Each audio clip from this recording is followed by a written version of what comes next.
Queridos hermanos, que la paz del Señor esté con todos vosotros. El Evangelio de San Lucas que estamos leyendo en esta última parte del tiempo ordinario en la Eucaristía tiene como lugar central y desde luego como punto de quicio con el libro de los Hechos de los Apóstoles que escribe el mismo autor, forman una unidad, la ciudad de Jerusalén. En Jerusalén se cumplen las profecías de que desde allí salvará Dios no solo a Israel, sino a la humanidad entera.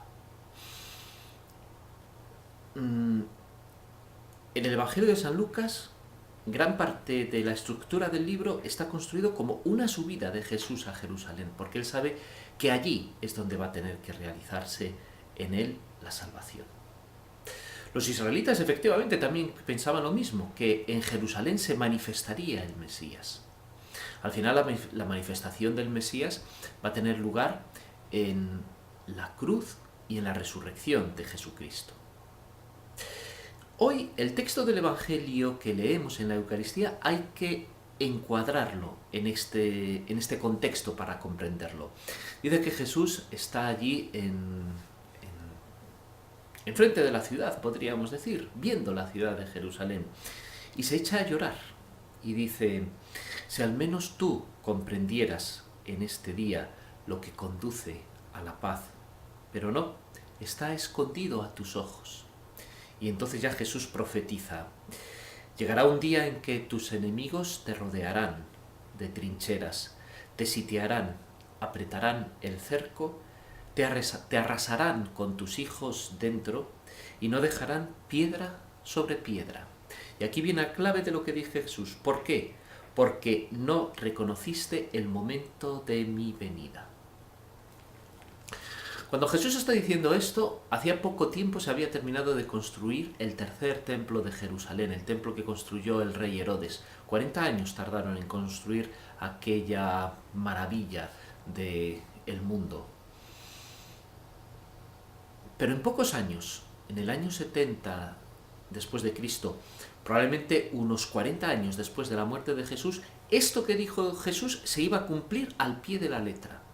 La ciudad de Jerusalén fue rodeada, sitiada y destruida por los ejércitos romanos de Vespasiano y de Tito, como respuesta a la sublevación de los judíos contra el poder de Roma.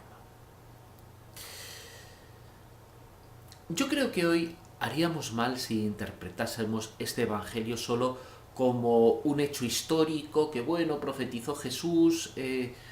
Tenemos ante nosotros dos planos, yo creo. Primer plano, es decir, ¿cuál es la actitud del pueblo escogido precisamente hacia aquel al que Dios envía para salvarlo? Es decir, Israel es depositario de las promesas de salvación de Dios. Y Dios, para salvar a este pueblo que está oprimido y que ha gritado a él para pedir la salvación, le responde enviando a su propio Hijo con una oferta de salvación, con una nueva alianza, ya no solo para Israel, sino toda la humanidad. ¿Cuál es la respuesta de Israel? No aceptar esta nueva alianza de Dios, rechazarlo y llevarlo a la cruz. Jerusalén, como lugar de paz, como lugar de encuentro con Dios, se niega a aceptar este encuentro con Dios en Jesucristo, porque lo rechaza como presencia de Dios entre ellos.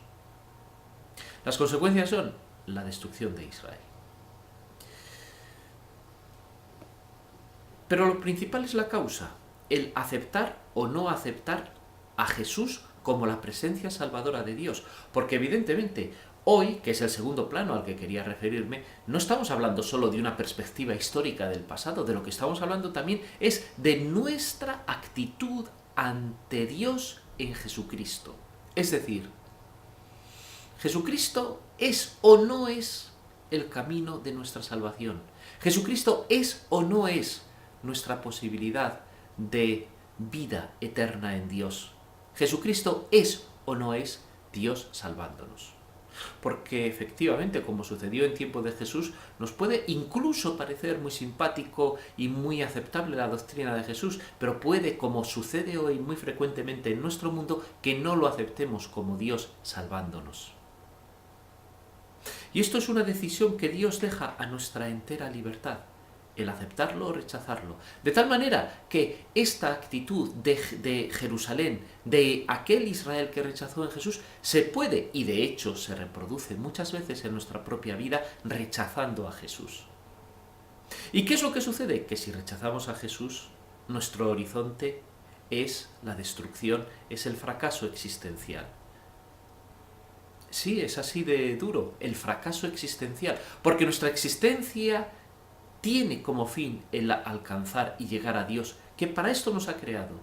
Y cuando no conseguimos esto, fracasamos en nuestra existencia. Tal vez son palabras como las de Jesús en su día, que suenen un poco radicales.